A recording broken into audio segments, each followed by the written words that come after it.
paz do Senhor. Seja bem-vindo a mais uma EBD comentada online. Hoje nós vamos ter mais uma lição para podermos aprender sobre a palavra do Senhor. Desde já, não deixe de compartilhar esta aula, também se inscrever no meu canal, ativar o sininho das notificações e ao mesmo tempo também curtir a minha página no Facebook. Vamos fazer uma oração para dar início a essa aula? Senhor nosso Deus e Pai, Pai amado e Pai querido, em nome do Teu Filho amado Jesus Cristo, eu quero te agradecer por esta oportunidade de estar aqui para ministrar esta aula. Que o Senhor possa iluminar a minha mente para que eu possa ensinar as verdades contidas na Tua palavra e ao mesmo tempo iluminar a mente daqueles que estão assistindo para poderem compreender, entender e ao mesmo tempo, Senhor, haver uma aplicação em nossas vidas. É o que eu te peço e já te agradeço em nome de Jesus. Amém. Hoje nós vamos estar estudando aí a lição de número 8, a teologia de Zofar.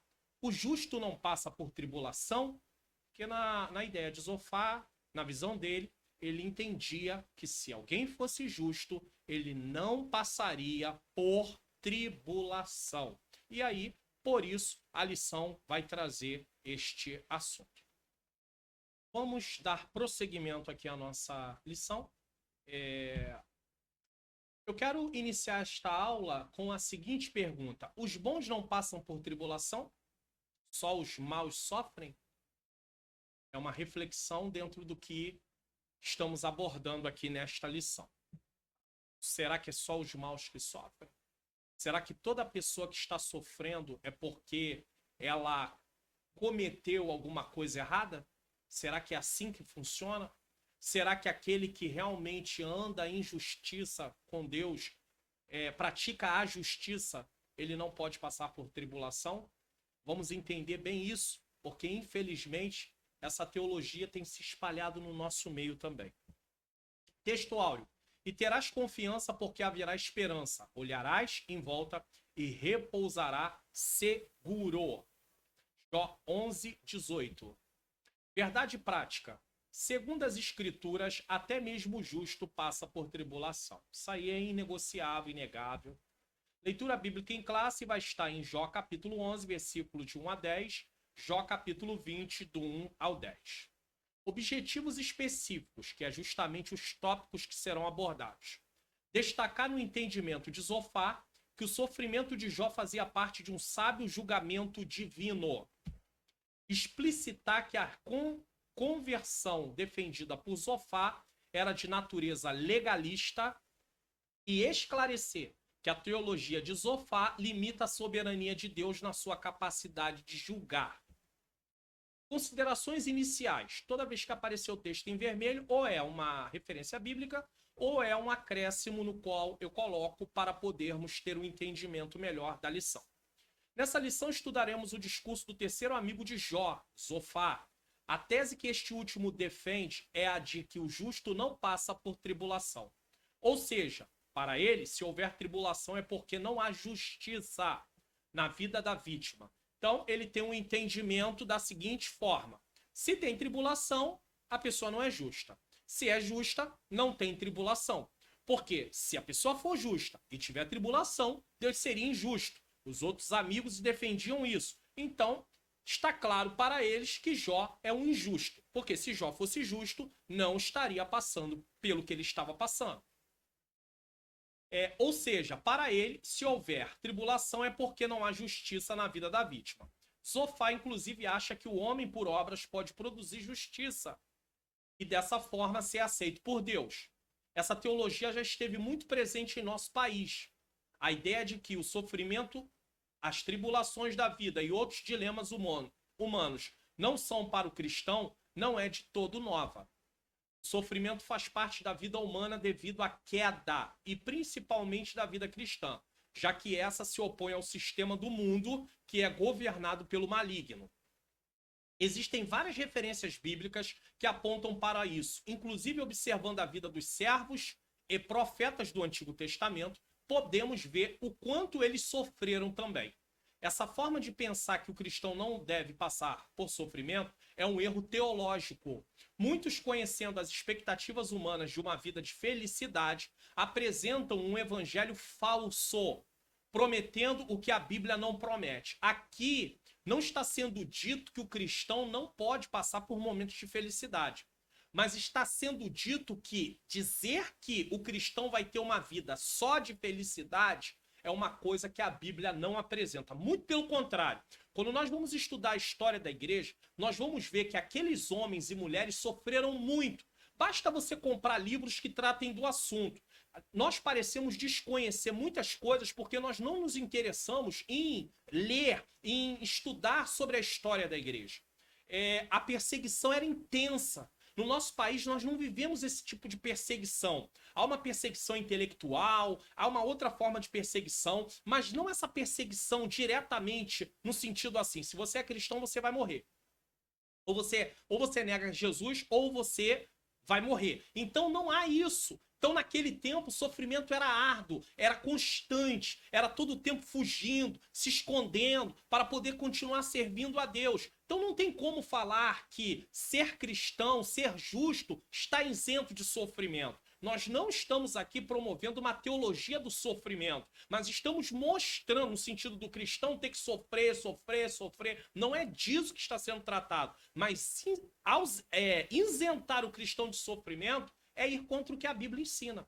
Porque nós estamos indo na contramão do sistema do mundo. Então, uma vez que você vai na contramão do sistema do mundo, você vai se opor. E ao se opor, você vai passar por sofrimento. E outra coisa, nós estamos negando a nossa própria vontade. A vontade do homem em si é pecar. A vontade do homem em si é desagradar a Deus. Então, ele, por si mesmo, já tem vontade de fazer o que é errado. E ele, tendo vontade de fazer o que é errado, já vai lhe causar sofrimento.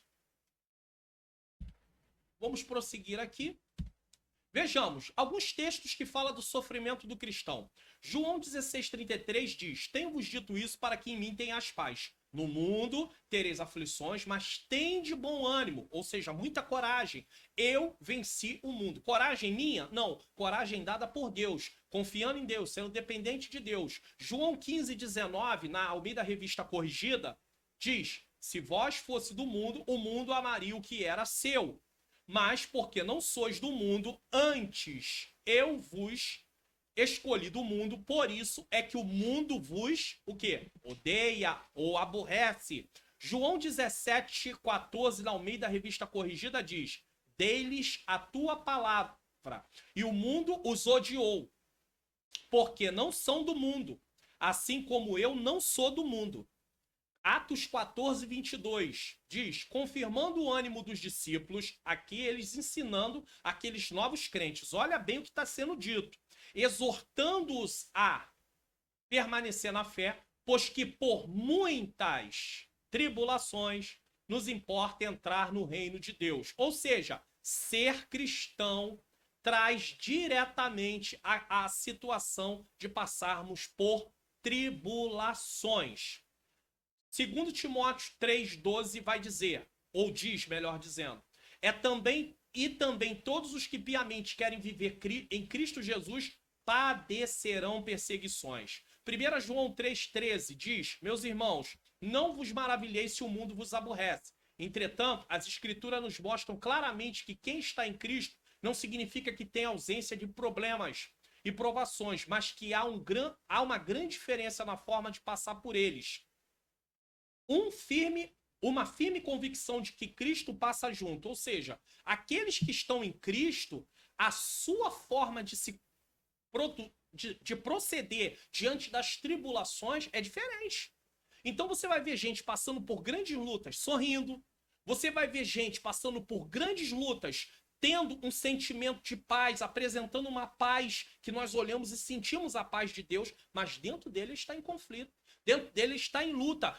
Os conflitos estão ali, não estão tomando conta dele, mas ele está diante de lutas, diante de provações. Então, isso não quer dizer, ele não tem ali o desespero daquele que não está em Cristo, ou o desespero daquele que está dizendo servir ao Senhor ou servindo a Deus, mas que ainda não alcançou uma maturidade, que ainda não está dentro de um processo santificador do Espírito Santo. Então nós precisamos entender, vamos passar por luta? Vamos passar por provações? Vamos, mas não podemos nos entregar ao desespero, porque nós confiamos num Deus que tem todo o poder. Nós servimos um Deus que pode todas as coisas, então nós não podemos viver desesperados.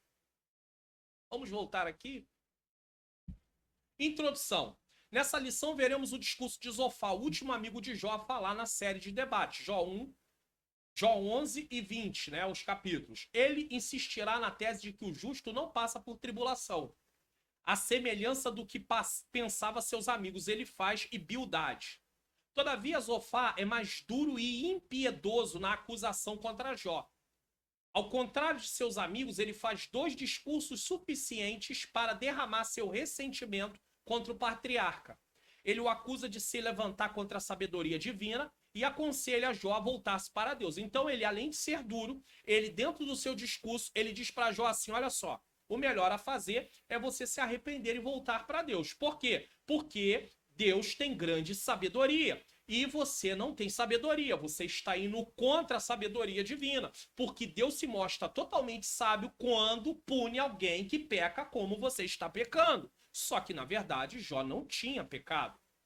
Não tinha pecado naquela circunstância, não é que Jó não tinha pecado como ser humano. Isso é muito importante dizer. Jó, como ser humano, era pecador como qualquer outro, mas ele não havia pecado naquela circunstância para estar passando por aquilo que ele estava passando. É interessante essa atitude de Zofar de levar para o lado pessoal o que ele defendia. E assim como ele, para sustentar sua teologia, foi duro e impiedoso contra Jó, assim muitos cristãos em nossos dias repetem essa mesma atitude. Se eles não concordam com alguma de nossas atitudes, não importa se eles têm ou não têm base bíblica para suas ideias, e sim o que importa é nos comportarmos diferente do que eles pensam.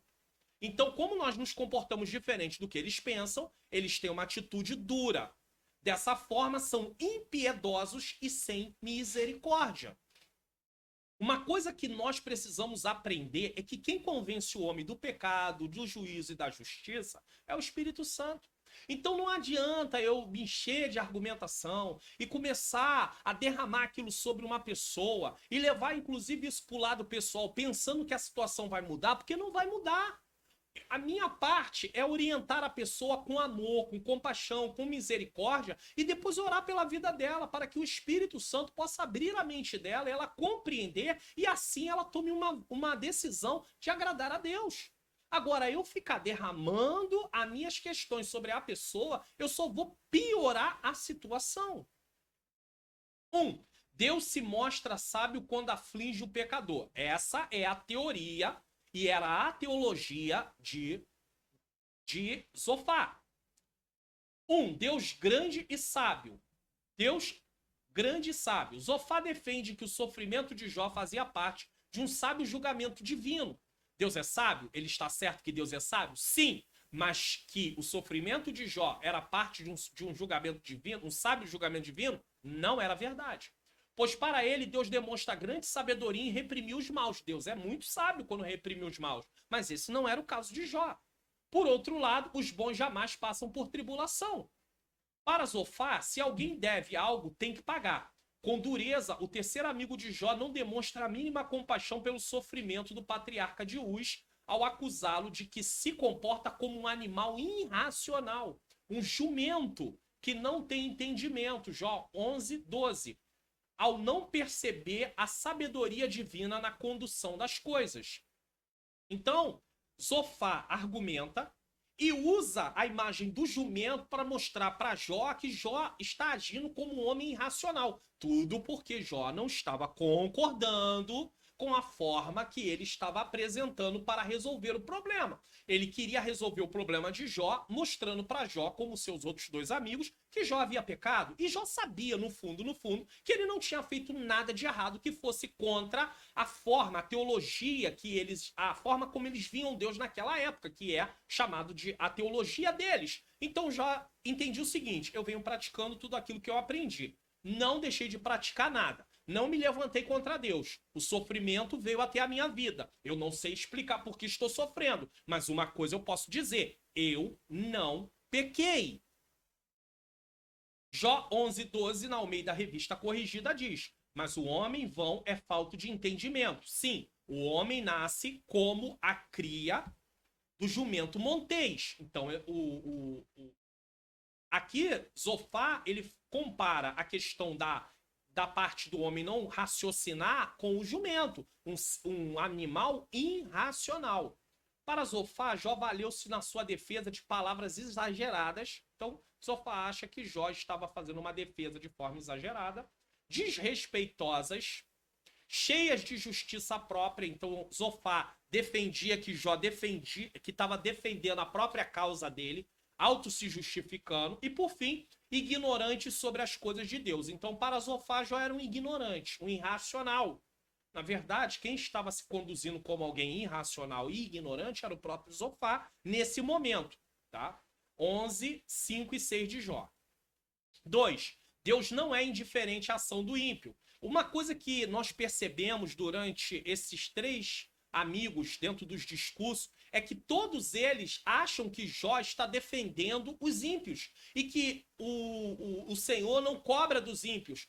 Jó não está dizendo que os ímpios passam impune por total, mas Jó está comparando a sua situação, que não era de um ímpio, com um ímpio que está fazendo muito pior e que aparentemente nada está acontecendo. E isso não pode acontecer conosco também? Olharmos para algumas situações, algumas pessoas que vivem fazendo coisas terríveis e nós olhamos para nós e falamos assim: eu não sei por que eu estou passando pelo que eu estou passando, já que fulano, que não serve a Deus, faz um monte de coisa errada e não acontece nada com ele. Ou seja, nós estamos esperando uma justiça retributiva aqui nessa terra, visivelmente e dentro do nosso tempo. Temos que entender que nem sempre vamos perceber a justiça de Deus assim, visivelmente na vida da pessoa. Às vezes ela enfrenta conflitos que não vêm para fora e nós não conseguimos perceber. Fora que ela vai precisar acertar contas com Deus naquele grande dia. Então nós não podemos achar que os ímpios passam desapercebidos aos olhos de Deus. Mas não era isso que Jó estava defendendo, apesar que os seus amigos ficavam batendo na mesma tecla que Jó defendia, que os ímpios passavam desapercebidos nos olhos de Deus. E não era isso que Jó estava falando. O terceiro amigo de Jó acreditava que ele havia se autodeclarado puro e sem culpa. Jó 11:4, conferir com Jó 9:21 e 10:7. Cria também que Deus não é indiferente à ação do ímpio, como Jó parecia ter sugerido. Jó não disse isso.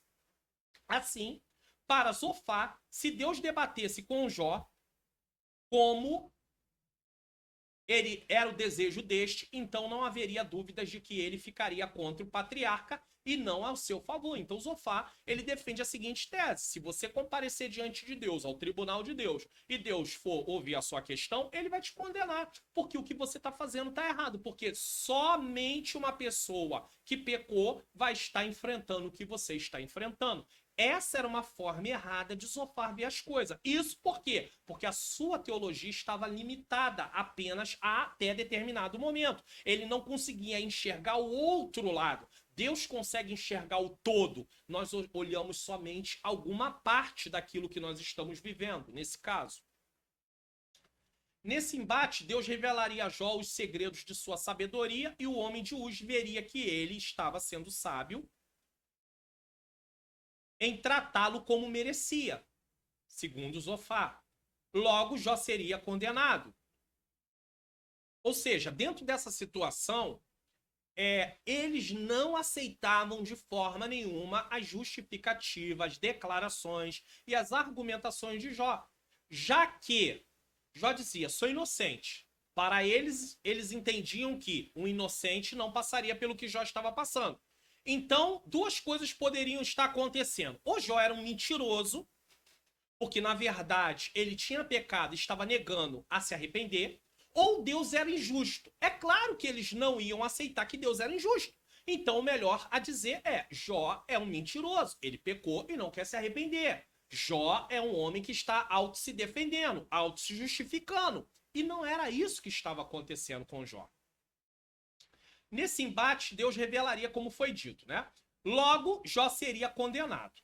Pois bem, O desejo de Jó de estar diante de Deus para apresentar a sua causa não estava ligado, isso é importante dizer, a ele achar que Deus era injusto pelo que estava passando. Jó também tinha o mesmo entendimento dos amigos de que os justos não padeciam e os injustos seriam punidos. A princípio, todos eles estavam pensando da mesma forma. Isso é visto conforme Jó vai procedendo. Só que quando o sofrimento chegou na vida de Jó, Jó teve que ver isso de uma forma um pouco mais, assim, com mais detalhes, com mais cuidado. Peraí, a gente sempre entendeu que os injustos sofrem e os justos são abençoados. Mas peraí, mas eu tô sendo passando por juízo sem ter feito nada de errado? Então, agora chegou a hora de Jó pensar um pouco, tá? Isso até o sofrimento chegar em sua vida. Estava numa aula de escola bíblica dominical e o nosso irmão Cláudio Luiz, ele citou isso, irmão Cláudio citou isso, ele falou sobre essa situação, né? Falando sobre essa questão de... Até o próprio Jó acreditava dessa forma, mas chegou um momento que o sofrimento chegou à sua vida, que ele olhou e falou, não, peraí, não é assim. Não pode ser assim. Podemos ver isso no seguinte texto, que Jó também acreditava dessa forma. Jó 1,5 diz: sucedia, pois, que tendo decorrido o turno de dias de seus banquetes, enviava Jó, os santificava, e se levantava de madrugada e oferecia holocausto segundo o número de todos eles.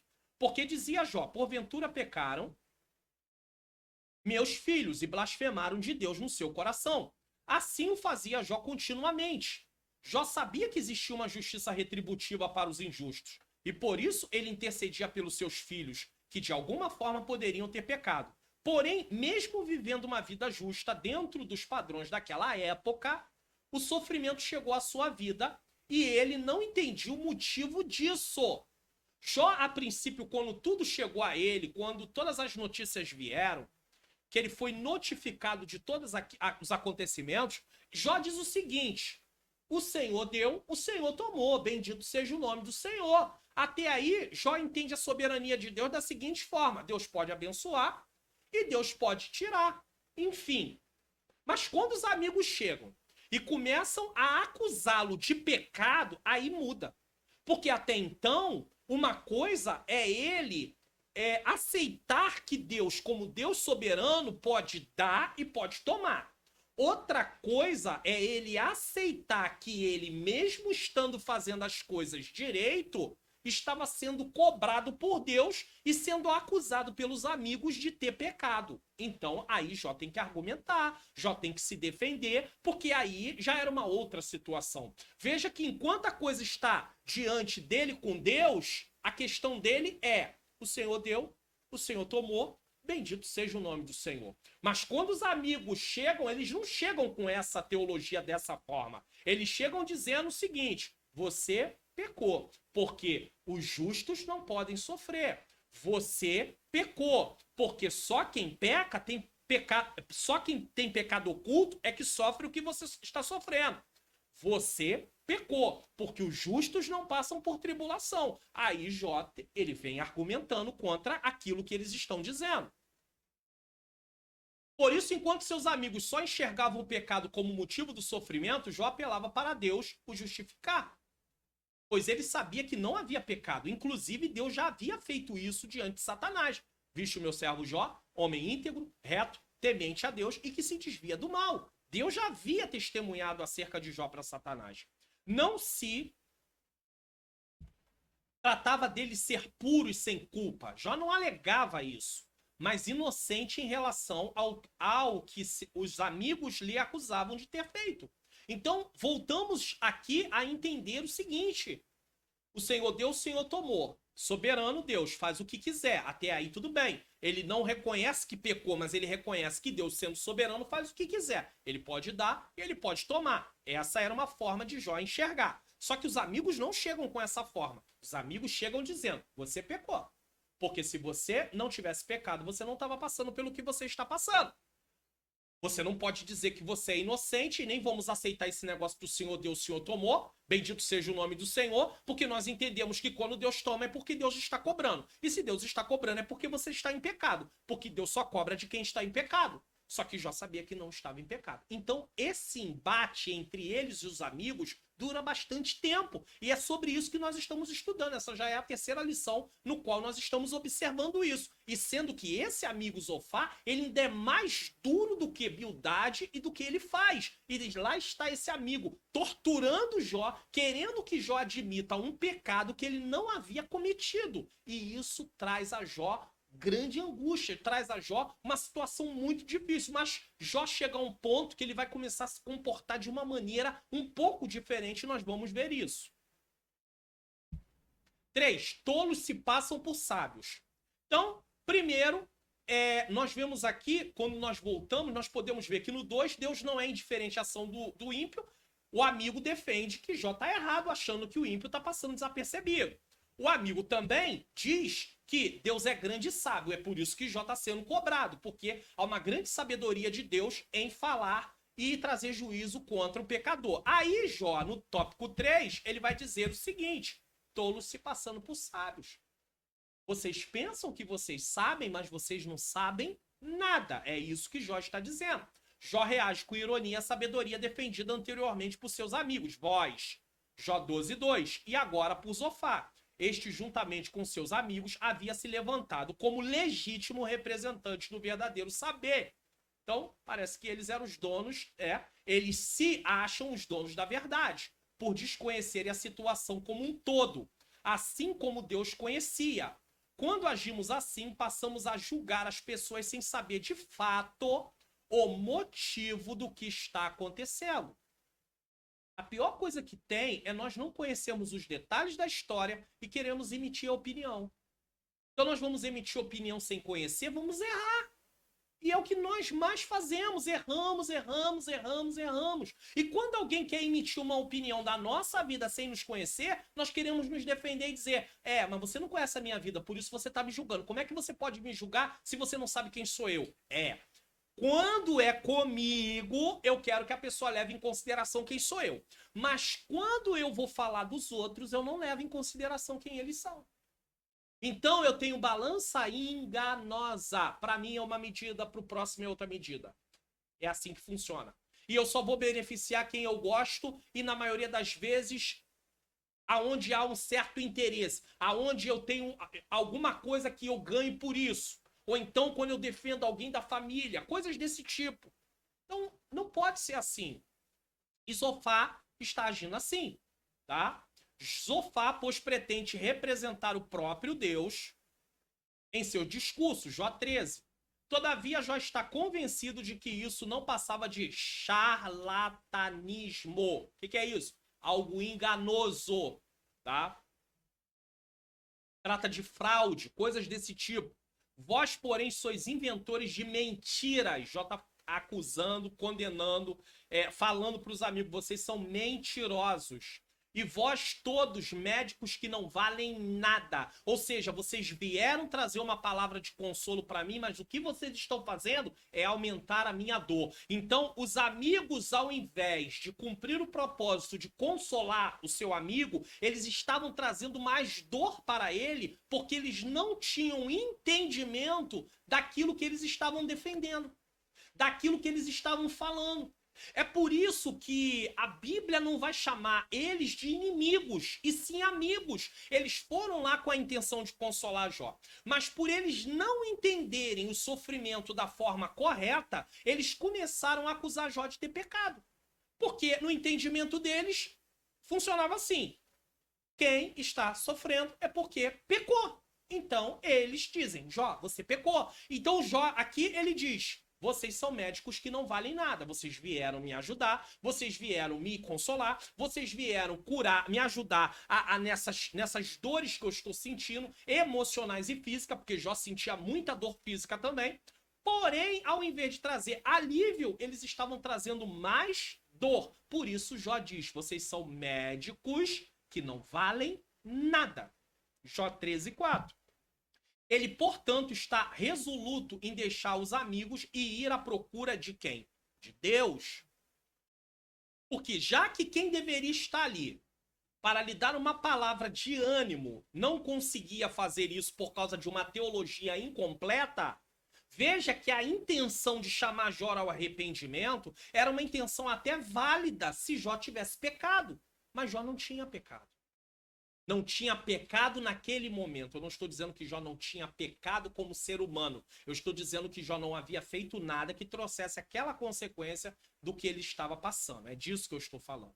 Ele, portanto, está resoluto, como foi dito. Mas eu falarei ao Todo-Poderoso e quero defender-me perante Deus. Jó 13:3. O patriarca estava certo de que havia uma sabedoria do alto, que seus amigos desconheciam por completo. Ficaria ao seu lado, né? Então, e que quando revelada, ficaria ao seu lado, que Deus ficaria ao seu lado. Jó tinha isso na sua mente. Jó, capítulo 28. No lugar do julgamento dos homens, há uma sabedoria do alto que sonda os corações do que são chamados pelo nome do Senhor. Pois este não vê como os homens vê. 1 Samuel 16:17 tem lá o caso de Samuel olhando para os filhos de Jessé e acaba se enganando ao pensar que está diante do ungido do Senhor. Isso porque era costume. Inclusive, eu quero até dizer o seguinte.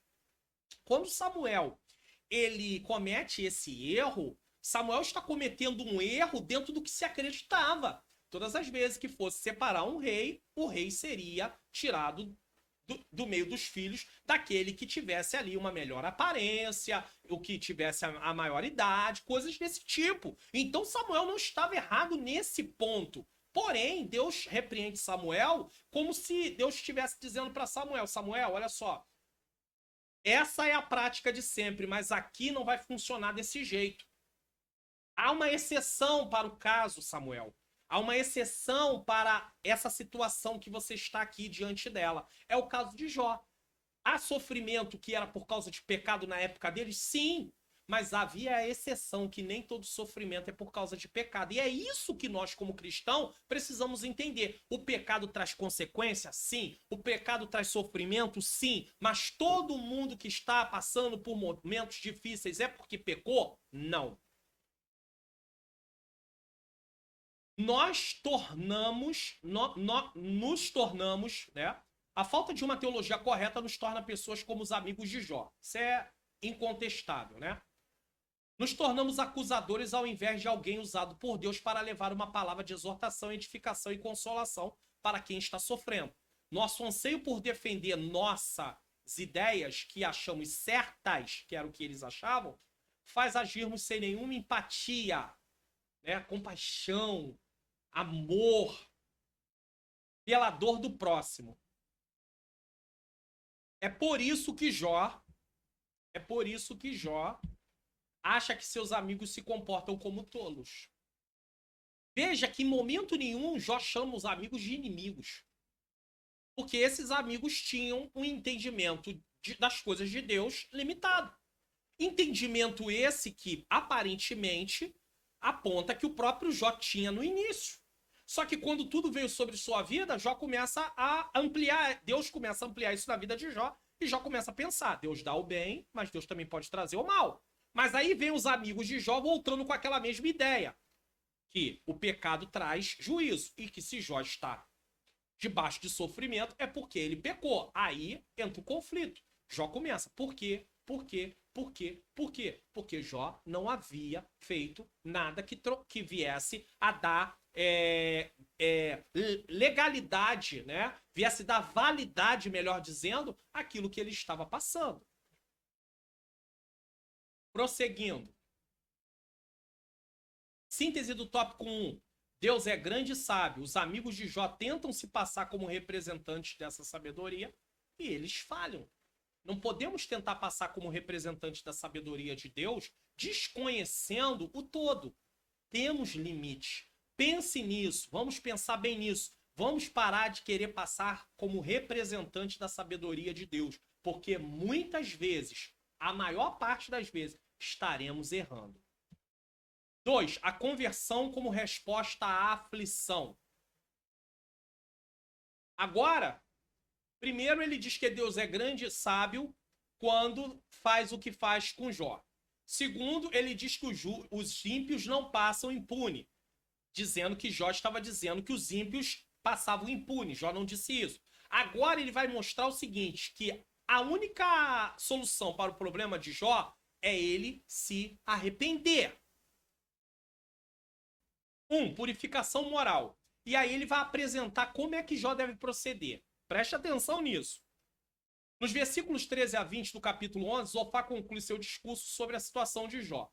Ele não tem dúvidas de que o patriarca está em pecado. E por isso, a única forma de ele se restabelecer é por meio de uma purificação moral. Ou seja, você vai ter que fazer um certo ritual, tá, Jó? Vamos lá. Zofá, portanto, conclama Jó arrependimento e conversão. Ele enumera 3 passos para que isso aconteça. Então, agora Zofá ele apresenta para Jó o que Jó tem que fazer para que Deus se volte para Jó. Preste atenção nisso aqui. Vamos lá. Ele enumera 3 passos. Primeiro passo, conduta correta, mude a sua postura, Jó. Você pecou e você precisa mudar a postura. Segundo, orar, ore a Deus, versículo 13. Terceiro, renúncia ao pecado. 11, 14. Então, segundo Zofá, se Jó cumprisse essas condições, reconhecendo que estava em pecado, Deus o restauraria da sua miséria. Seria assim. Reconhece e a mudança vai vir assim. Entretanto, a ideia de arrependimento de Zofá é mais de natureza externa do que interna. Porque Zofá dá um conjunto de coisas que Jó tem que fazer que não tem a ver com dentro, tem a ver com fora. Tá? O que está em vista é uma teologia do moralismo salvífico, em vez da graça divina. Nesse aspecto, o arrependimento não passava de um mero ritual. Na teologia de Zofá, a simples prática desses ritos traziam consigo o poder de conferir o favor divino. Na verdade, isso era o que se conhece hoje como legalismo religioso. A primeira coisa que precisamos entender é o que é conversão e como ela funciona. A palavra conversão significa volta. Aqui ela representa uma volta espiritual. Voltar-se do pecado para Cristo. O voltar-se do pecado é chamado arrependimento e o voltar-se para Cristo é chamado de fé. Então, volta-se do pecado, eu me arrependo. Estou me voltando para Cristo, é fé. Porque é através da fé em Cristo que vem o perdão dos meus pecados. Podemos considerar cada uma desses elementos da conversão e não importa a respeito de qual deles discutamos primeiro, tá? Se é a conversão, se é o arrependimento, se é a fé, porque um não pode ocorrer sem o outro. E eles devem ocorrer juntos quando se dá a verdadeira conversão. Então tem que estar todos eles presentes. A participação humana no ato de conversão, porém, há participação humana no ato de conversão. Tem participação? Tem. Porém, essa participação se dá de forma não independente do ser humano. Ele depende da ação do Espírito Santo. O ato de conversão é sempre uma iniciativa divina. Jesus deixou claro que, se não houver a ação do Espírito Santo para convencer o homem do pecado, da justiça e do juízo, João 15, 8, não haverá conversão. Então, depende do Espírito Santo nos convencer. Se o Espírito Santo não nos convencer de pecado, nós não poderemos ter uma conversão genuína. Então, a parte de Deus está lá e ela faz toda a diferença. Se arrancar o Espírito Santo da parte que tem que ter para a conversão, não tem conversão. É simples assim. Lê-se ainda que a salvação é fruto da graça de Deus e que a fé para a salvação é necessária, porque pela graça sois salvos, quer dizer, o favor divino, por meio do quê? Da fé, eu tenho que crer, e isso não vem de vós, é dom de Deus. Quem dá isso, a salvação, o presente da salvação, é Deus, através do seu favor imerecido, que fez com que Jesus viesse morrer na cruz do Calvário para nos dar vida eterna. Efésios 2:8. Desse modo, tanto a graça, favor de Deus, que se manifestou em Jesus por meio da cruz, como a pregação do evangelho por meio da qual Deus busca o pecador, e a fé incutida no coração do pecador para que ele aceite a salvação, são todas iniciativas divinas. Cabe então perguntar, onde entra isso tudo? Onde entra nisso tudo a participação do homem, do indivíduo? A resposta que ele dá ao evangelho. Sim ou não? Quando ouve. Com a pregação nasce a fé, a qual traz consigo o arrependimento, sendo este a resposta da qual resulta a conversão. Se a pessoa ouve a pregação do evangelho, ele tem a oportunidade de decidir agora se quer receber Jesus. Mas Deus prepara todo o caminho e a parte do homem é responder de forma o quê? Positiva. E ele só consegue responder de forma positiva porque Deus preparou tudo. Senão ele vai dizer sempre não. Ele nunca vai conseguir sair daquilo que ele está. É como alguém que está extremamente endividado, sem ter recurso de outros lugares e quer pagar uma dívida. Sabe quando ele vai pagar essa dívida? Nunca, porque ele não tem como pagar. Isso prova que a conduta correta, oração e renúncia ao pecado apenas, operado pelo homem, não justifica diante de Deus. Então Zofá está ensinando a Jó passos que não vão fazer ele ficar justificado diante de Deus. Porque Jó tem uma conduta correta, orar e renunciar ao pecado de si mesmo, ele não consegue. O verdadeiro arrependimento flui da ação do Espírito Santo. Zofá acreditava que se Jó fizesse as coisas que Deus se agrada, ele estaria justificado e sua situação seria mudada. E o que é o legalismo religioso? É a tendência a se reduzir a fé cristã aos aspectos puramente materiais. Basta cumprir várias normas e isso é visto como uma vida com Deus. Então, o que se faz muito hoje? Irmão, se você vir para os cultos, se você sobe monte, se você vai para a vigília, se você ora, se você jejua, você já tem relacionamento com Deus. É isso que a Bíblia ensina? Que o nosso relacionamento com Deus está baseado nisso, a princípio, começa por isso. Podemos nos apresentar diante de Deus, comparecer diante de Deus, somente cumprindo isso? Deus vai nos aceitar por cumprirmos isso? É só isso? É dessa forma que a Bíblia diz? Vamos ver aqui. Basta cumprir, né? Infelizmente, o legalismo religioso é ensinado em nossas igrejas todos os dias por meio de pregações, saudações e músicas. Isso é uma triste realidade que está acontecendo direto no nosso meio. É dito, faça isso ou aquilo, não faça isso ou aquilo. E assim é ensinado que cumprir normas nos traz relacionamento com Deus. Agora, a grande questão é, se o desejo de Deus fosse apenas cumprir normas, a Bíblia não seria escrita do jeito que ela foi. Porque ela seria escrita pelo menos da seguinte forma. Regra número 1, não faça isso. Regra número 2, não faça aquilo. Regra número 3, não faça aquilo outro. Regra número 4, você não pode fazer isso. Regra número 5, se você fizer isso, vai me agradar. Regra número 6, se você andar desse jeito, eu vou me satisfazer, eu vou ficar feliz. Então, só seria isso, um manual de regras nesse sentido. Não, não, não, isso não pode, isso não pode, isso não pode, isso pode, isso pode, isso pode. Há pessoas que estão se aproximando de Deus através dessa visão. Irmão, o que eu não posso fazer que é pecado? Você não pode fazer isso, você não pode fazer aquilo, não pode fazer aquilo. Tá, e o que eu posso fazer? Você pode fazer isso, você pode fazer isso e você pode fazer isso. Aí ele cumpre, ou pelo menos tenta cumprir isso e já acha que tem relacionamento com Deus. É assim que funciona? Não. Vamos ver. Nosso relacionamento com Deus começa em compreender quem Ele é e o que Ele fez por nós. Quem Ele é? Onipotente, onipresente, onisciente, eterno, soberano, justo, amoroso. Tem vários atributos que eu poderia destacar aqui do Senhor Deus. Ele é. E o que ele fez? Ele deu seu Filho unigênito para morrer no nosso lugar. Ele nos amou quando nós ainda nem éramos cristãos, quando nós ainda não servíamos a Ele. Então, a primeira coisa é compreender isso. Quem Ele é e o que Ele fez. Muito bem, vamos seguir.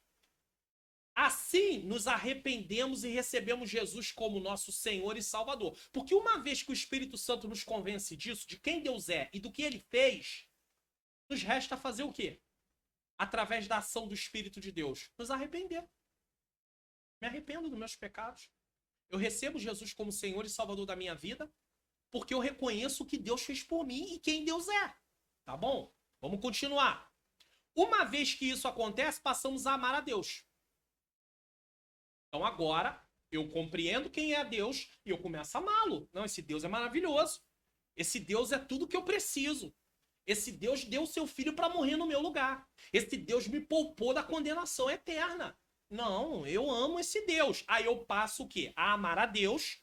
E por gratidão ao que ele é e ao que ele fez, obedecemos à sua vontade. Isso quer dizer que a obediência é o resultado do nosso relacionamento e nunca o motivo. Então, aonde está o erro? Não faça isso, não faça aquilo, não faça aquilo outro. Estou obedecendo, achando que obediência é a base do relacionamento. A base do nosso relacionamento é reconhecer quem Deus é e o que ele fez. Porque uma vez que eu reconheço quem Deus é e o que ele fez e quem sou eu, quem era eu e quem sou eu agora, eu passo a amá-lo e por gratidão eu passo a obedecê-lo. Então agora eu não estou seguindo um conjunto do não faça isso, não faça aquilo outro, com medo de ir para o inferno. Eu faço o que faço e deixo de fazer o que deixo de fazer única e exclusivamente por amor ao Senhor que eu sirvo.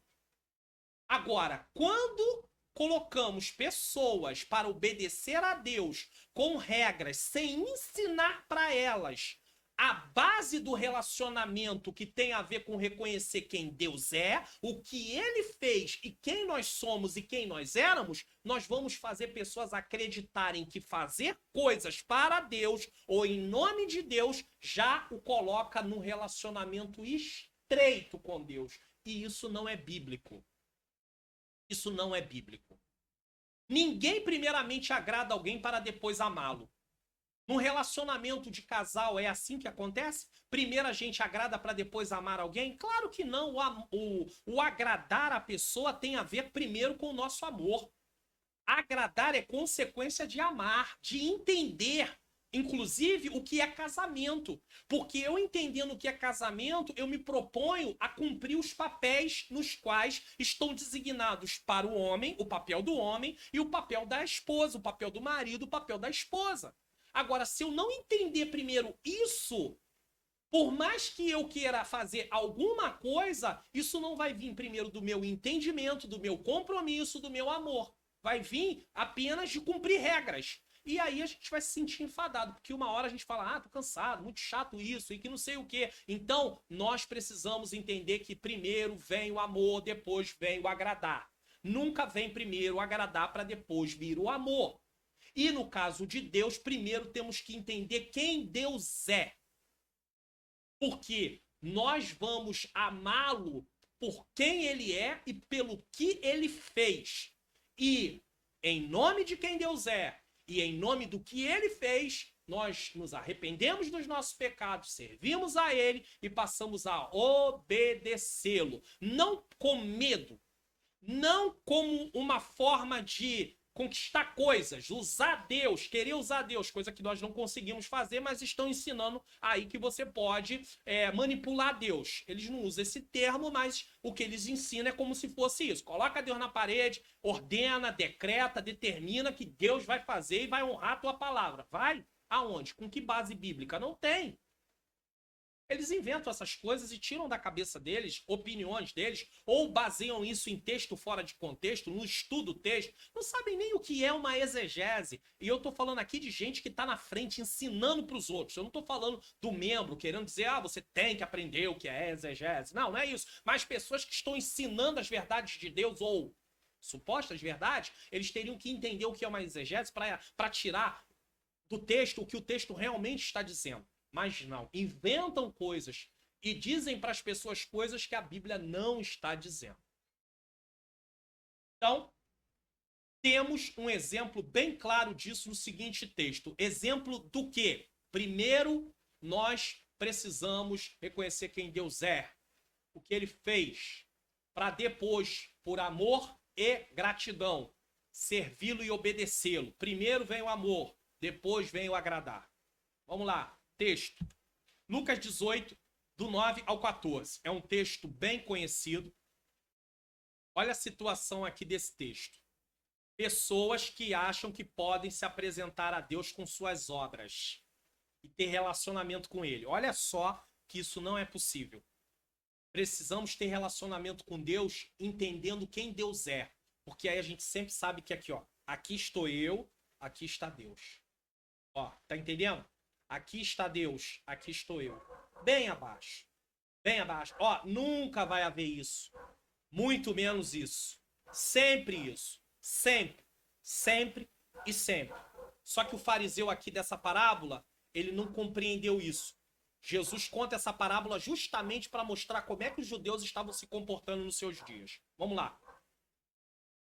Lucas 9, 18, 9 a 14. 9. E disse também esta parábola a uns que confiavam em si mesmo, crendo que eram justos e desprezavam os outros. Versículo 10. 2 homens subiram ao templo a orar, um fariseu e outro publicano. O fariseu, estando em pé, orava consigo desta maneira. Olha como é que o fariseu orava.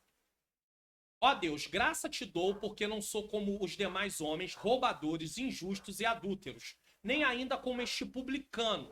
Então ele se gloriava do que ele praticava. Jejuo 2 vezes na semana, dou os dízimos de tudo quanto possuo.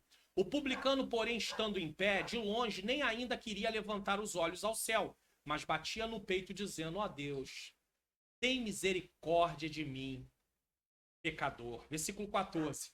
Digo-vos que este desceu justificado. Quem? Publicano. E não aquele, o fariseu. Porque qualquer que a si mesmo se exalta será humilhado, e qualquer que a si mesmo se humilha será exaltado. O fariseu, neste texto, ele quase falta dizer para Deus, de uma forma irônica, é claro, eu estou usando uma ironia aqui, o seguinte, Deus, tu tem muita sorte de ter um servo como eu, porque olha, eu sou um servo maravilhoso. É uma ironia? É, mas muitos de nós nos comportamos justamente assim.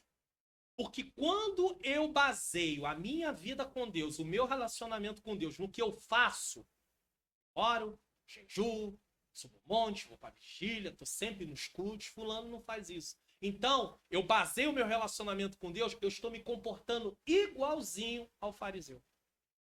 Igualzinho. E isso faz com que eu me sinta orgulhoso, soberbo. E aí eu estou exaltado. E aquele que se a si mesmo se exalta será humilhado. E aquele que a si mesmo se humilha será exaltado. Agora, olha como é que isso muda quando eu tenho o verdadeiro entendimento de quem eu sou e de quem Deus é. Eu e Deus. Quando eu entendo quem Deus é e o que Ele faz, eu sou colocado no meu devido lugar. E agora, por amor... Aí eu falo, eu não consigo entender. Como é que Deus, sendo um Deus tão grande, tão maravilhoso, independente da sua criação, mesmo assim me quer como um servo dele? Então, uma vez que eu compreendo isso, eu começo a amá-lo. E ao amá-lo, eu, por gratidão, obedeço aquilo que lhe é agradável. Deixo de fazer coisas que são pecado? Claro que deixo. Mas não por medo, ou como um conjunto de regra do faça isso, faça aquilo outro, para poder agradar a Deus. No sentido de achar que somente isso vai agradar a Deus. Não, para agradar a Deus, primeiro eu tenho que reconhecer quem Ele é, o que Ele fez, e aí sim eu vou saber o meu devido lugar. E aí, por amor e por gratidão, eu vou servi-lo de todo o meu coração. Amai o Senhor com todo o teu entendimento, com toda a tua alma, com todas as suas forças. Deus quer que seja assim. Então não adianta pensar que eu vou negociar com Deus o céu ou bênçãos através do que eu faço para Ele. Porque quando eu tenho essa visão, muitas vezes eu acabo como fariseu, achando que o que Deus faz para mim é porque eu mereço e achando que eu sou melhor do que os outros que não conseguem fazer o mesmo que eu faço. E aí eu vou estar em sérios problemas diante do Senhor, porque eu estou totalmente indo na contramão do que a palavra de Deus ensina. E é isso, e é justamente isso que Zofar está ensinando para Jó, ou tentando ensinar a Jó. Faça isso, faça aquilo que Deus vai te aceitar. Mas relacionamento que é bom, não. Por amor, não. Por saber quem Deus é e quem Ele é, não. E sim, um ritual apenas. Cumpra o ritual e tá tudo certo. É tipo aquele, ó, eu já fui no domingo no culto, já fiz a minha obrigação, volta a semana toda, vive a semana como quiser, e aí no domingo volta de novo na igreja para cumprir o ritual. É um ritual, mas isso jamais será um relacionamento com Deus. Contra o legalismo, insurgiu-se Paulo em suas epístolas aos Gálatas e aos Romanos. O apóstolo deixou bem claro que o homem é salvo unicamente pela fé em Cristo Jesus e não pelas obras da lei. Isso quer dizer que nada do que eu faça pode me salvar. Guardou? Nada, vou repetir aqui em tela cheia. Nada do que eu faça pode me salvar. Isso quer dizer o seguinte: eu posso ir a culto, eu posso jejuar, eu posso orar, leio Bíblia, prego, vou evangelizar, faço várias coisas na obra de Deus, sim, mas isso está me garantindo salvação? Nunca. Não. N-A-O-Tio. Isso é consequência de uma vida salva que reconhece quem é Deus, o que ele fez e quem sou eu e onde eu ia passar a minha eternidade. Na condenação eterna, no tormento eterno. Mas o Senhor, pela sua bondade, sua misericórdia, mudou a minha, Mário Luna, a minha história. Mudou a sua história e quer mudar a história de outras pessoas. É por isso que quando eu entendo as coisas dessa forma, eu não vou ter a conduta do fariseu. Porque eu sempre vou entender que eu estou aqui e Deus está aqui. Que o meu irmão está aqui e que Deus está aqui. Que o outro que eu acho muito pecador está aqui e Deus está aqui. Então, nós todos estamos no mesmo patamar, com uma única diferença entre o cristão e o não cristão. É que o não cristão, ele não reconheceu Jesus como Senhor e Salvador. E o único meio para a salvação é reconhecer Jesus como único e suficiente Salvador. E o cristão reconheceu Jesus como único e suficiente Salvador. Mas Deus sempre vai ser grande e nós pequenos. Certo? Voltando. 2. É possível negociar com Deus? Vamos ver? Estudiosos destacam que Zofá tenta induzir Jó a negociar com Deus a fim de se ver livre de suas dificuldades. Era exatamente isso que Satanás desejava que Jó fizesse, negociar com Deus. E é justamente isso que estão ensinando por aí, a gente negociar com Deus. Aí a gente vai estar agradando o diabo e não agradando a Deus. Jó 1,9. O diabo acusou Jó de ter uma fé interesseira, com base nas promessas de prosperidade em troca da sua obediência. Se Jó tivesse seguido o conselho de Zofá, teria feito exatamente o que o inimigo queria. Então Jó não seguiu esse conselho e não blasfemou contra Deus e não cumpriu o intento do inimigo. Hoje a mesma coisa se repete. Pessoas são induzidas a negociar com Deus suas bênçãos.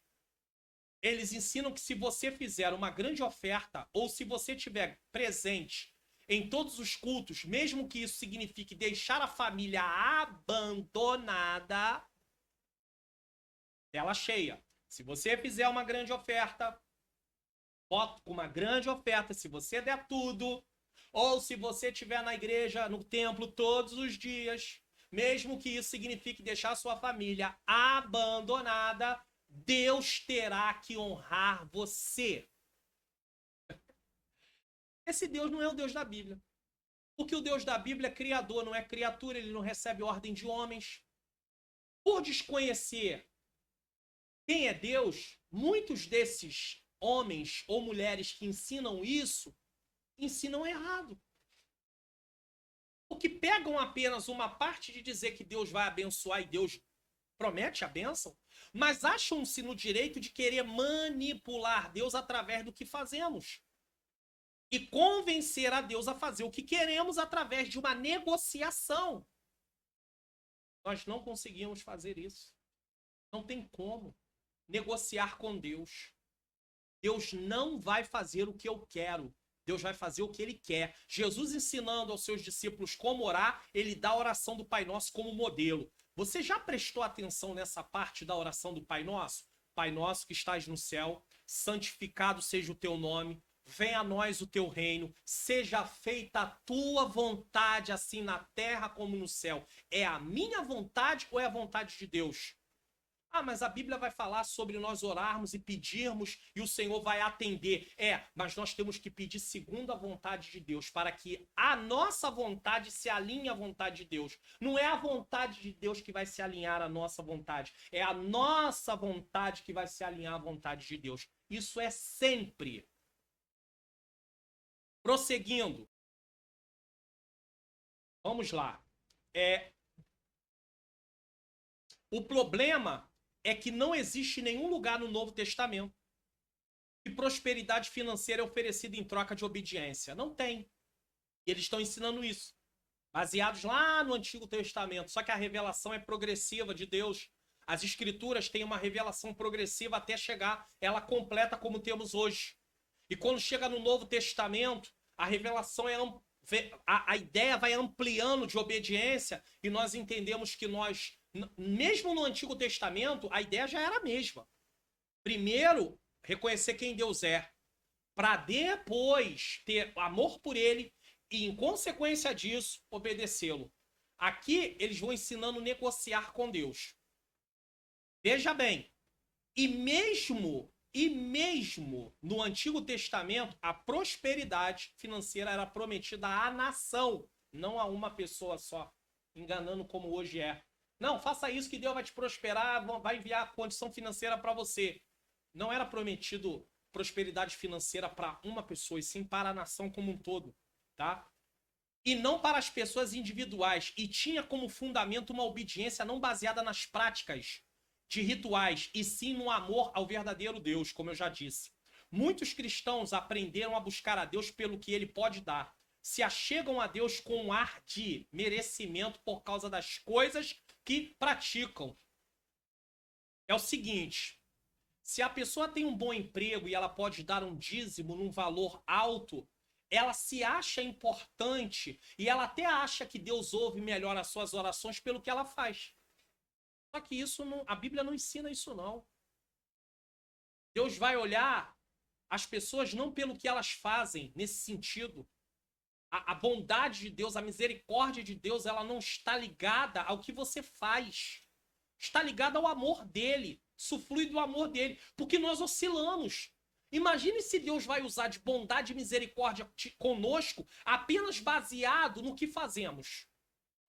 Nós estaríamos perdidos. Um outro detalhe importante a dizer é o seguinte: se alguém é um bom ofertante, se alguém é um bom dizimista no sentido das quantidades de oferta, quantidade de dízimo, se alguém está presente no templo mais vezes, tudo isso ele consegue através da ação de Deus, através do Espírito Santo. E se ele faz isso por conta própria, aí é pior ainda, porque na verdade ele se habituou a fazer isso querendo negociar com Deus na parte das ofertas, ou achando que conquista a salvação por causa da presença em templo, e na verdade ele vai ser surpreendido que ele não tem um verdadeiro relacionamento com Deus. Tá? Infelizmente estão enganados e muitos acabam desistindo de Cristo, porque são ensinados que podem negociar com Deus, pelo simples fato do evangelho não ser de fato o que foi prometido para eles. Porque o tempo passa, eles deram tudo e não recebem em dobro, e aí alguém vai dizer assim, para defender essas teses: mas para pensar. Se eles ensinam isso, aquela pessoa não vai voltar mais e eles não vão poder tirar mais. Mas a rotatividade é tão grande de gente que entra, gente que sai, gente que entra, gente que sai, gente que esquece e volta a fazer de novo, achando que vai acontecer. Eles colocam na cabeça que naquele momento ele fez, mas ele não usou a fé do jeito que deveria, ele teria que ter uma fé maior. Então eles têm sempre uma técnica, eles têm sempre uma argumentação fraudulenta, que não tem outra palavra para usar, no qual pega os incautos, os imaturos, os meninos na fé e enganam eles. Falsificam a palavra. Falsificadores. É como um comerciante desonesto que vende leite e ele bota água no leite para diluir o leite e fazer com que o leite venha a render mais. Tem muita gente no evangelho agindo dessa forma. Ele dilui o evangelho para ficar mais palatável, para ficar mais aceito. Pode isso, pode aquilo outro, entendeu? Dá um monte de concessão no sentido de você pode conquistar isso, você pode conquistar aquilo, basta que você dê isso para Deus, dê aquilo para Deus, e Deus vai te honrar, Deus vai fazer. E a Bíblia não fala isso. E aí, por fim, tem gente que não quer mais saber de nada. Não quer saber de Deus, não quer saber de igreja, não quer saber de nada. Está totalmente revoltado e frustrado. Mas foi Deus que decepcionou ele ou ela? Não. Foi os falsificadores da palavra de Deus. E essas pessoas foram enganadas porque não vieram para Cristo querendo receber o que Cristo tem para dar, que é salvação, mas querendo ter fins, querendo conseguir coisas. Evangelho não propõe riquezas para ninguém. Evangelho não propõe um bem-estar de vida financeira para ninguém. É claro que se nós aceitamos a Jesus, é claro que se pedimos direção a Deus, Deus nos orienta como gastar o nosso dinheiro, como fazer algumas coisas. Ele não vai ficar toda hora falando, olha, faz isso, faz aquilo. Mas o Espírito de Deus nos dá sabedoria. Nós observamos as coisas do dia a dia da vida e nós vamos vendo, ó, isso aqui é uma coisa que se eu fizer não vai dar certo. Isso aqui, ó, pode dar errado. Nós ponderamos as nossas decisões, as nossas atitudes, o que vamos, o que não vamos, o que convém, o que não convém. Deu para entender? Não é uma coisa assim mágica. Piscou, aconteceu. Tipo, vou comprar alguma coisa aí pergunta, e aí, Deus, compro ou não compro?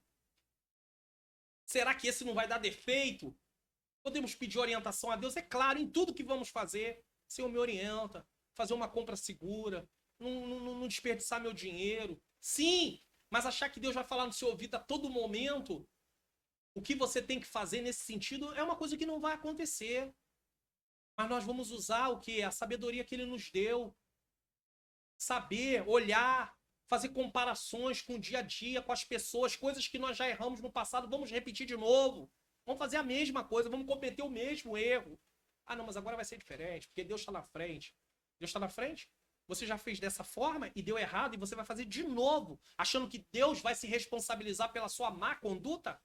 Não vai dar certo, vai dar errado de novo. Então sai disso. Ande pelo caminho do Senhor. Certo? Então, finalizando aqui, infelizmente estão enganados e muitos acabam desistindo de Cristo pelo simples fato do evangelho não ser de fato o que foi prometido a eles. 3. A angústia de Jó. Diante das insistentes acusações dos amigos e do silêncio de Deus, Jó dá sinais de desânimo. Capítulo 12 e 13. Ele manifesta de vez toda a sua condição humana. Você está entendendo por que Jesus disse, tenho-vos dito isso para que em mim tenhas paz? No mundo tereis aflições, tem de bom ânimo. O bom ânimo é justamente a coragem ali em Deus, é justamente para não ser atingido pelo desânimo das aflições, porque as aflições vão causar desânimo, a gente vai querer desistir. E aí Jesus diz, tem bom ânimo, tem coragem. Olha, eu venci o mundo, ou seja, há esperança. Eu venci para vos dar condição de um dia vocês estarem comigo para sempre. E em mim vocês são mais do que vencedores, como disse Paulo em Romanos capítulo 8. Então Jó lhe apresenta o quê? Desânimo. Ele manifesta de vez toda a condição humana. O ser humano, diante das situações da vida difícil, ele fica desanimado. Mas nós temos esperança em Deus. O justo sofre. Sofre sim. Se Jó seguisse o conselho de Zofar, estaria assinando um termo de confissão, tipo, realmente, eu pequei. Não, ele não pecou para aquilo estar acontecendo.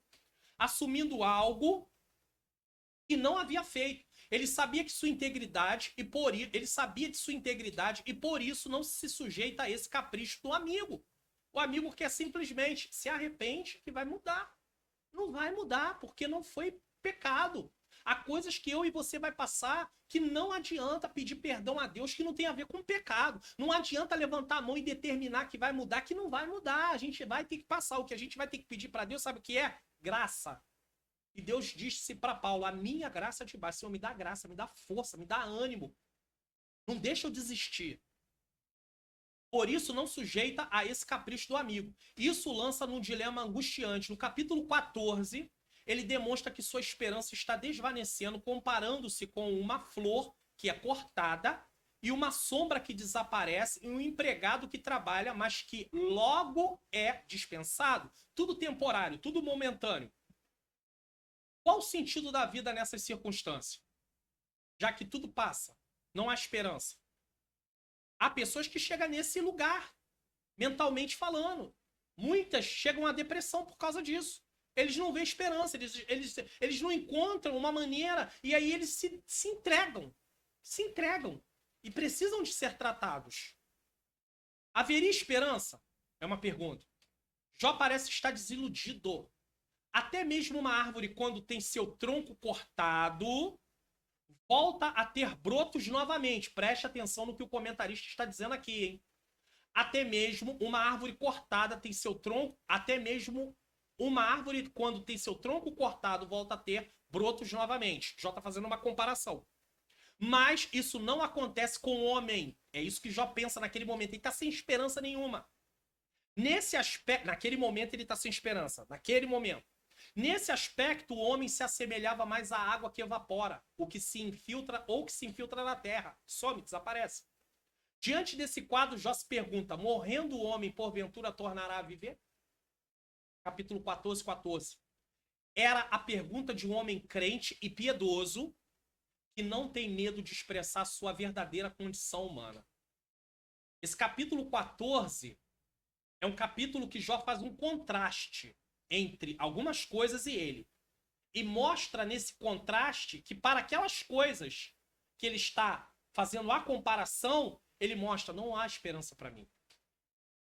Preste atenção. A angústia de Jó o fez perder as esperanças. É triste ver os cristãos sendo doutrinados por letras de músicas que contêm graves erros teológicos, como o dos amigos de Jó.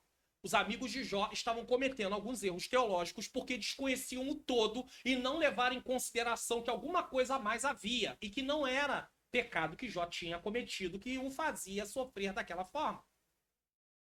Já que estamos falando do livro de Jó, existe uma música chamada Árvore Cortada. E vocês sabem muito bem quem é a cantora. E provavelmente pode não ter sido escrito por ela. Eu não pesquisei sobre isso, mas independente. Se foi ela que escreveu ou não foi ela que escreveu, esse aqui não é a questão. E está sendo muito cantada, tem uma melodia muito bonita. E apesar de ter uma melodia e uma letra agradável, a letra dessa música nos ensina algo que o texto de Jó, capítulo 14, ensina totalmente diferente. Ou seja, a música tem um erro teológico. Vamos lá. A música diz o seguinte em um dos seus trechos: ainda há esperança para a árvore cortada. Jó está falando realmente, tem esperança para a árvore cortada. Agora vamos lá. Novamente crescerá o cheiro das águas. E se caso envelheceu na terra a sua raiz, ou se o seu tronco morreu, ouça bem o que Deus diz: ainda a esperança e a alegria vai chegar. Jó não fala nada disso nesse texto, e nem Deus fala nada disso nesse texto. E tudo novamente irá voltar ao seu lugar. A água já está presente e vai começar a regar. Vai ser tão lindo o testemunho que você irá contar: eu fui uma árvore cortada, mas ao cheiro das águas vi Deus minha vida restaurar. Então vamos lá. Jó nesse texto diz que até para a árvore cortada há esperança, pois ao cheiro das águas ela pode brotar, mas para ele não há esperança. É isso que Jó está dizendo. Jó não está dizendo que ele é a árvore e que a água é a palavra. Nesse texto, árvore é árvore e água é água. Ah, mas pastor, mas tem outros textos que a árvore significa pessoas e a água significa palavra. Mas nós vamos ter que fazer essa interpretação de acordo com o contexto. E no contexto do texto de Jó 14, a árvore ali é árvore e a água é água. Jó não está se comparando com a árvore no sentido de ser igual, mas sim no sentido de ser diferente. Vamos prosseguir, tá? Então, nesse texto, Jó não se compara com a árvore de forma positiva, e sim faz um contraste entre ele e a árvore. Nesse texto, a árvore não é ele, a água não é a palavra, e sim tudo é usado na forma literal. Árvore é árvore, água é água. Ao pregar nesse texto, e eu já preguei, tive que pregar num lugar sobre esse texto, eu tive que mostrar de fato o que o texto está dizendo e não o que a música diz.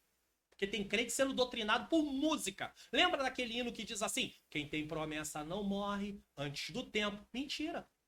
Erro teológico. Hebreus vai dizer que muitos morreram sem alcançar a promessa, mas continuaram crendo. Existem pessoas que recebem promessas, que vão ver a família ser salva, elas partem e depois essa promessa se cumpre, mas eles não viram a promessa se cumprir. Outros morreram com promessa e tudo, sabe por quê? Porque a promessa é condicional e eles não fizeram a parte deles. E aí o hino dá a entender que, independente de qualquer coisa, se Deus prometeu, você vai ficar de pé de qualquer jeito e não vai partir, antes de ver se cumprir. E não é isso que a Bíblia diz. Então é erro teológico, tá? Ao pregar nesse texto, o pregador deve falar da falta de esperança que o homem tem com seus sofrimentos. Era assim que Jó estava, sem esperança nenhuma, nesse exato momento. E apresentar a solução que é Cristo, porque no capítulo 19, Jó diz, eu sei, aqui é o 14, mas no 19, Jó diz, eu sei que o meu Redentor vive e que se, por fim, se levantará. Então ele vai falar do sofrimento e apresentar a solução que é Cristo, que nos ajuda em nossos sofrimentos e que nos promete um dia não haver mais sofrimento. Está cheio de erro, cheio de músicas com erros nas letras, erros teológicos, está cheio. E se você que assiste essa aula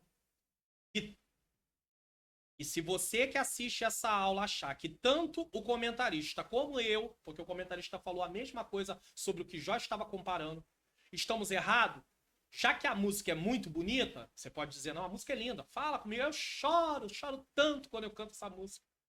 Compre comentários bíblicos do livro de Jó, é aí o que eu tenho que falar, compre comentários bíblicos do livro de Jó, e vai estudar o sentido do capítulo 14. E descobrirá que a letra da música está ensinando algo que o texto não ensina.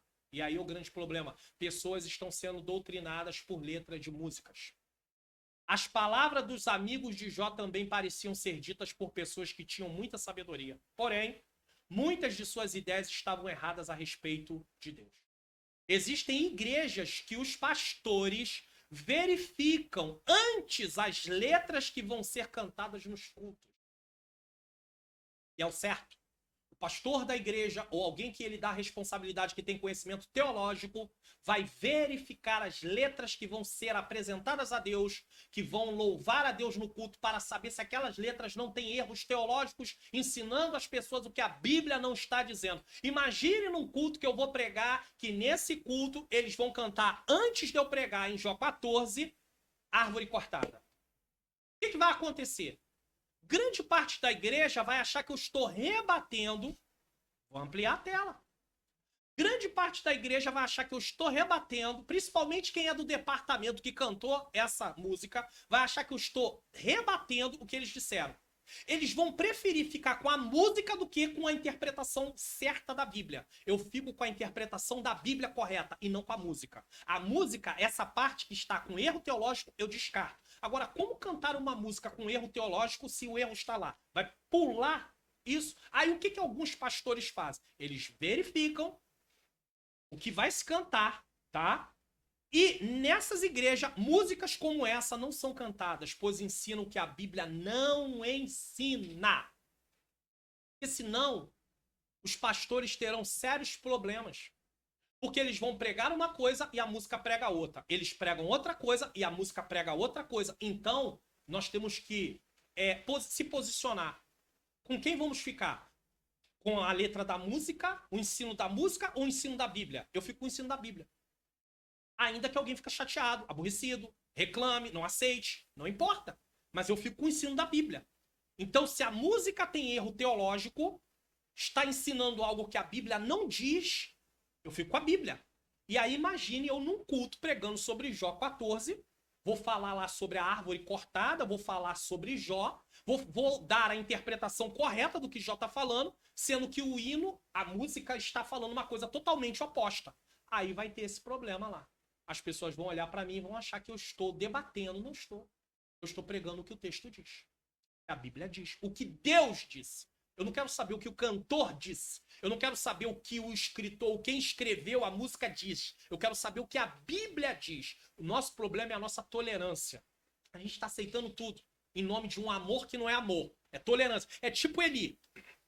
Ele tinha os filhos faziam coisas erradas, mas porque ele era pai e ele tinha os seus filhos, ele tolerava.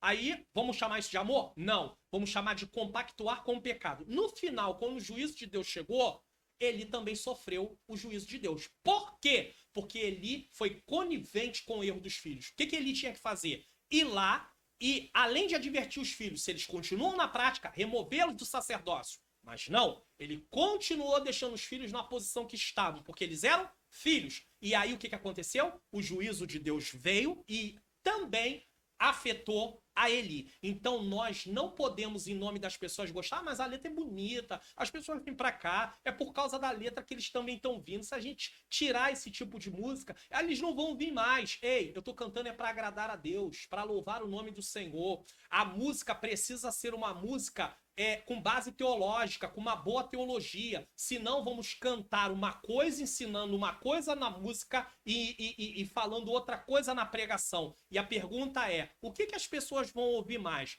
A pregação ou a música? Infelizmente, nos dias de hoje, estamos sendo doutrinados por músicas erradas. Agora, quando as músicas são boas teologicamente, o que vai acontecer? Que aí elas vão ser chamadas de louvores, as pessoas vão apenas identificar que o que está na música, ou no louvor, melhor dizendo, é justamente o que a Bíblia diz, e não o contrário. E eu parabenizo as igrejas que protegem seus membros de erros teológicos, mesmo que sejam ensinados por meio de músicas. Então, se o pastor corta essas músicas do culto, parabéns para você. Eu tô aqui, ó. Vou botar na tela grande para bater palma para você, ó. Eu te dou parabéns. E você continue fazendo isso. Ah, mas o povo não gosta. Tá bom, o povo não gosta, mas a gente vai fazer assim, porque nós não estamos lá para agradar o povo, estamos lá para agradar a Deus e proteger o povo de erros teológicos. Não tem como impedir que a música seja cantada em todos os lugares. Não tem como impedir que algum crente fique balbuciando, a gente mesmo acabe cantando, não tem como. Mas temos que entender o seguinte, essa parte da música está com erro teológico. Não é isso que a Bíblia ensina. Certo? Como muitas outras, né?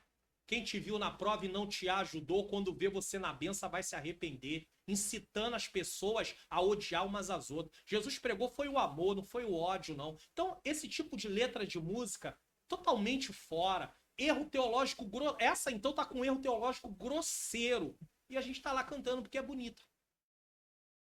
Bonita, mas está nos ensinando a ir para longe de Deus.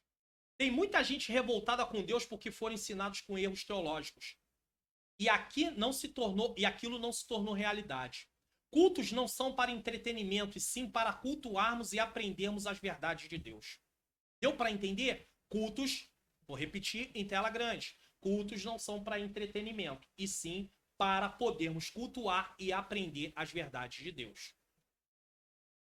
Prosseguindo, síntese do tópico 2, Sofá tenta uma espécie de purificação moral de Jó, conclamando ao arrependimento ritualístico. Nada que eu faça vai me dar condição de me apresentar a Deus e ser justificado por ele. Foi o que Jesus fez. Deus julga e castiga os pecadores. Tópico 3, o castigo dos maus. Capítulo 20 contém o segundo discurso de Zofá. Nele, Zofá lembra a Jó que a aparente prosperidade dos ímpios não passa de ilusão e dura apenas um instante. Na verdade, ele repete o que os seus outros amigos já há muito vinham dizendo. Os versículos 12 a 14 desse mesmo capítulo são usados por Zofá para comparar o deleite do ímpio a uma comida envenenada. Tá? Então, ele repete, né? Os versículos 12 a 14 dos capítulos usados por Zofá compara o deleite do ímpio a uma comida envenenada. Ele pode saciar, mas proporcionará uma digestão trágica. Dessa forma, tudo o que o ímpio adquiriu de forma desonesta e pecaminosa terá que devolver e restituir. Jó 20, versículo 18. Esse ímpio terá como adversário o próprio Deus, que o julgará e o punirá. Jó 20, 27 a 29. É verdade que a prosperidade do ímpio é uma ilusão? Pois não vale a pena seguir o seu caminho. É verdade? É. É verdade que Deus trará julgamento e punição para os ímpios? É verdade? É verdade. Mas nada disso se encaixa na vida de Jó, porque Jó não é ímpio. Ele não estava andando nos conselhos dos ímpios, nem se deteve nos caminhos dos pecadores, e nem se assentava na roda dos escarnecedores. Deus disse que ele era justo, íntegro, temente a Deus e se desviava da onde? Do mal. Então, ainda que Zofá e seus amigos se encontrassem como explicação para o estado de Jó, a prática do pecado, no caso dele não era esse o motivo. Entender sobre o destino dos ímpios é importantíssimo, mas achar que aqui é todo, tá? Todo sofrimento é porque a pessoa está vivendo no caminho dos ímpios é um erro. Estamos aprendendo isso dia a dia nessas lições. É erro. Todo sofrimento é por causa de pecado? Erro. Nós não podemos dizer isso. 2. Jó diante de um paradoxo. O que é um paradoxo? Uma contradição ou uma aparente contradição. O capítulo 21 traz a resposta de Jó ao argumento de Zofá. Para o patriarca, a tese de Zofá de que os ímpios são sempre punidos era contraditada pela experiência. Jó tinha visto algo diferente. Sempre punido?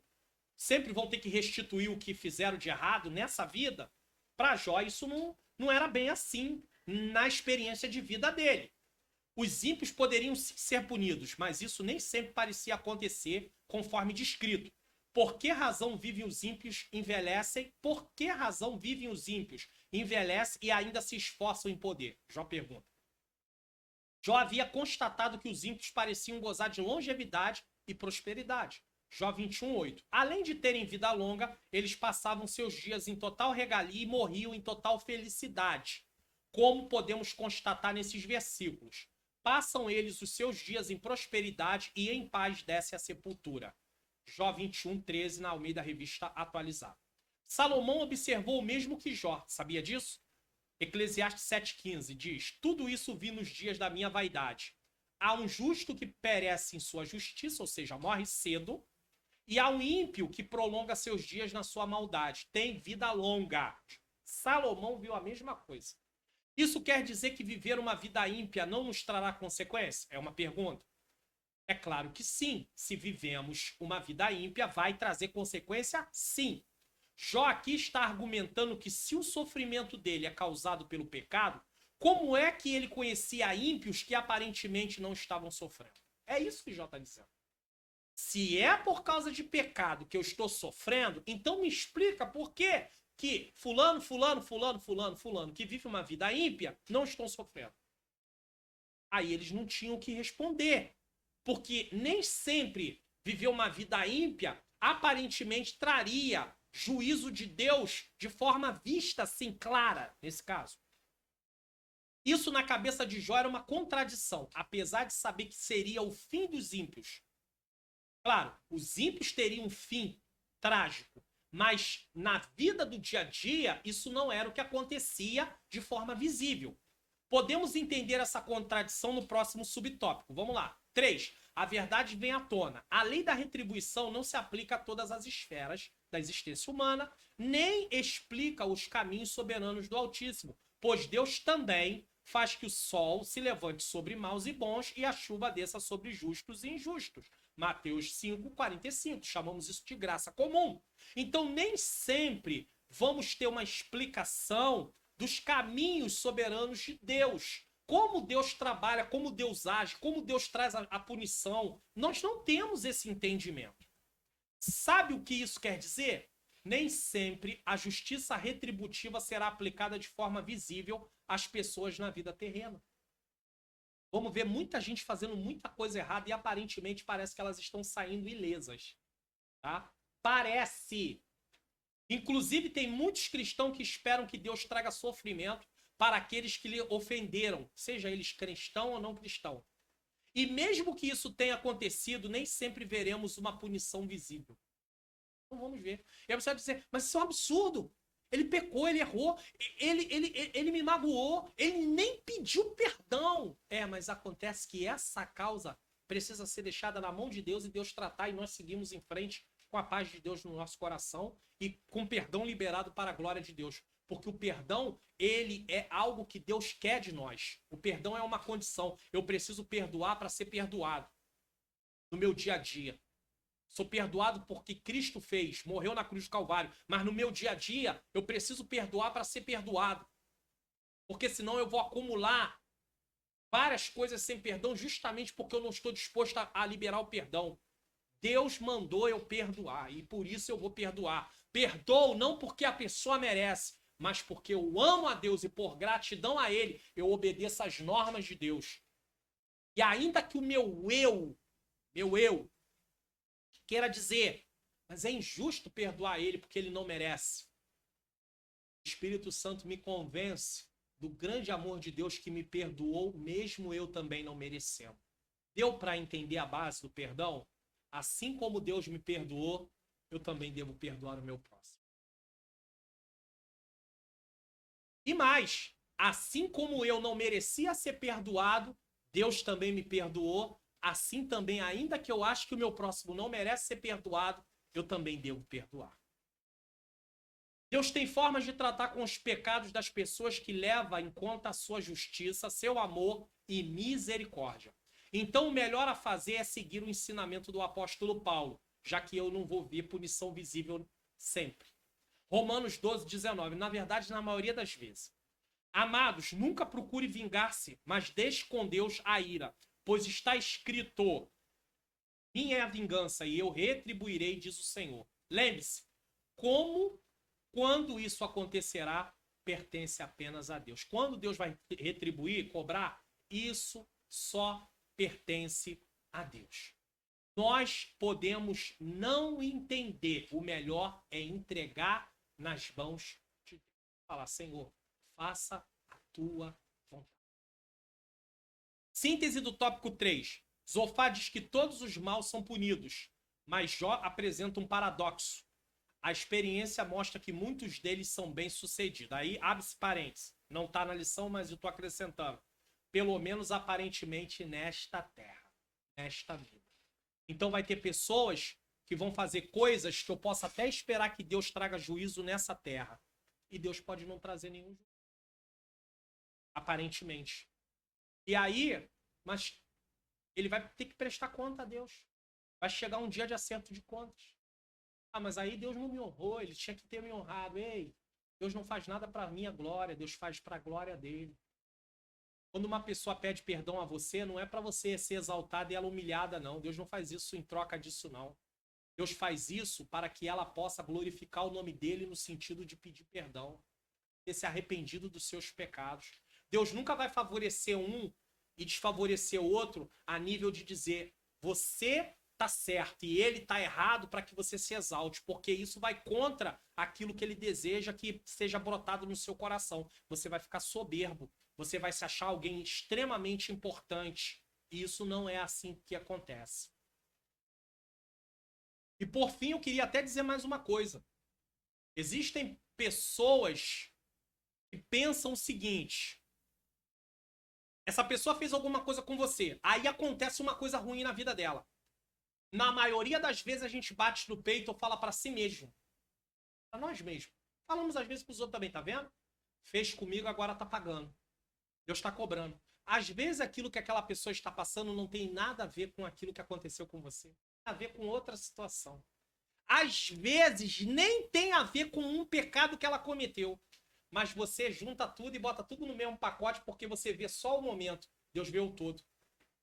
Então, às vezes, alguma coisa que ela cometeu ali com você pode ser resolvido lá na frente. E naquele momento, aquilo que ela está passando nem tem a ver com, não tem nada a ver com alguma coisa que fez com você. Mas você sempre vai querer associar, porque você sempre, e eu sempre vamos esperar o quê? Juízo, justiça, vingança. Esse não é um coração de um servo de Deus que foi transformado pelo amor de Jesus. E eu e você pense muito bem em como nos comportamos diante dessas situações. Conclusão. Vimos como Jó continua a sua defesa contra os argumentos de seus amigos, que insistem em acusá-lo de pecado. Ele está convencido de que é inocente e que não cometeu nada que justifique tamanho sofrimento. Isso é verdade. Os amigos de Jó, por desconhecerem as razões de seu sofrimento, o acusam de forma impiedosa.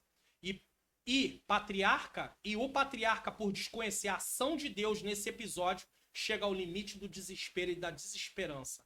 Porque ele não conhecia o que estava acontecendo, então ele chega ao limite também do desespero e da desesperança. Todavia, como das outras vezes, mesmo angustiado e não sabendo como Deus permite tudo isso, Jó não diz palavras blasfematórias contra o seu Criador. Ou seja, Satanás, mais uma vez, não consegue seu intento. Algumas lições a considerar dessa lição aqui que nós estudamos. Algumas lições que nós podemos tirar aqui dentro dessa conclusão, tá? Primeiro, após sua grande declaração de fé em Jó 19, 25 a 27, Jó consegue alcançar um grau marcante de serenidade. Ele passa a ficar mais sereno. Mesmo depois das condições dolorosas do discurso de Zofar, ele não reage com o mesmo tipo de tensão emocional que caracterizam seus discursos anteriores. Agora ele muda, tá? Porque ele vê esperança no Senhor. É como nós temos que agir. Jesus é a nossa esperança. Então não vamos ficar desesperados, sem esperança, de forma nenhuma. Nesse capítulo ele começa a pensar mais claramente acerca das questões levantadas, em vez de gastar suas energias em explosões emocionais que descreve seu sofrimento e frustração. Ele constata que prosperidade e retidão não andavam sempre juntas.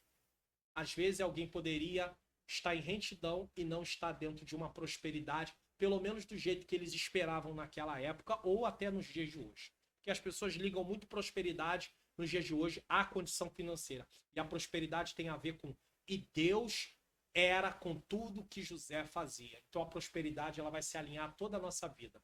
Mas nós precisamos estar dentro de uma obediência e essa obediência tem que ser fruto de um relacionamento de amor com Deus.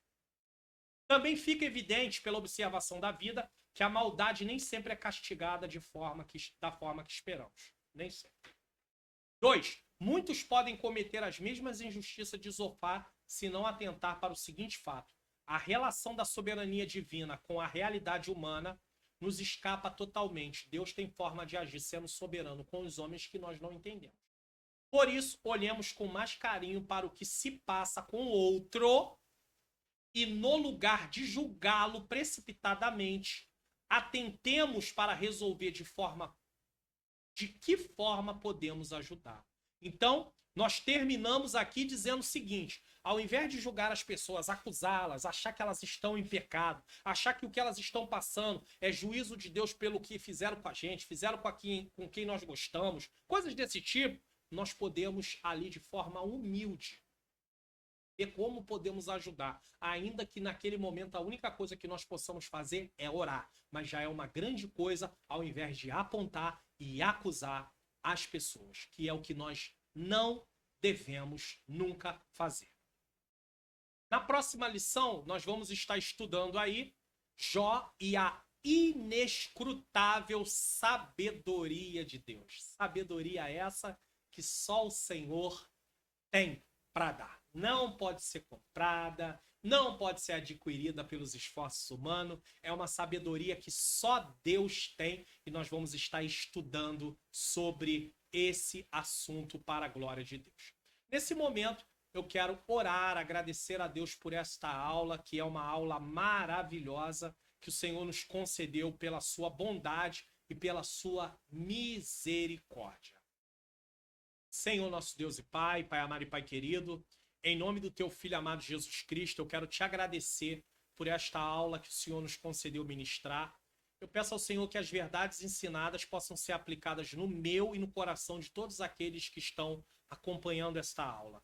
Que o Teu nome seja glorificado, que nós não venhamos repetir a mesma coisa que os amigos de Jó, Elifaz, Bildade e Zofar fizeram, que foi condenar a Jó por algo que ele não havia feito. Que possamos ter compaixão, que possamos ter empatia, que possamos ter amor pelo nosso próximo e que possamos, Senhor, procurar uma forma de ajudá-los ao invés de julgá-los e condená-los. É o que eu te peço e já te agradeço em nome de Jesus. Amém. Que o Senhor Jesus continue nos abençoando e até a próxima aula, se assim Ele nos permitir, para a glória do nome dele. Amém.